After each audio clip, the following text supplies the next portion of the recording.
Well, despite recent Ukrainian military gains, Russia's president says his troops will press on. Meanwhile, Ukraine is making some gruesome discoveries. According to leaders there, they're recovering hundreds of bodies found in a mass grave in the city of Zium.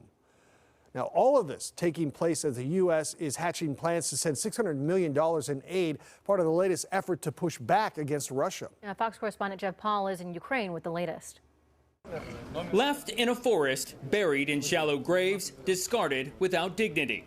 Prosecutors in the newly liberated Ukrainian city of Izium say this is the scene of the latest mass grave. All of this can only testify that the world has to acknowledge that this is a genocide of the Ukrainian people.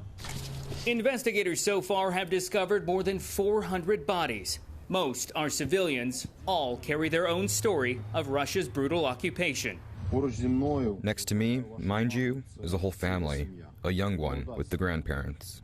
Much like the scene in Bucha, there are signs of torture.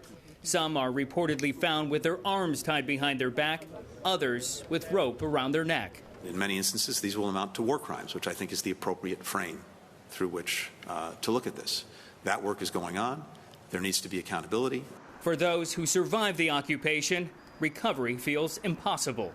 Back in March, this apartment complex here in Boryanka was hit by Russian forces, not only destroying the building, but killing an untold number of people who called this complex home. And you can see they haven't even started to rebuild it or their lives. So you think about what some of the people in those newly liberated towns and villages are going through, just the start of a very painful process. A devastating pattern of Russia's war. Today, the world must see what the Russian army left behind itself.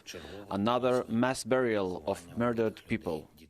Investigators say since some have been buried since March, this will not be a one-week job.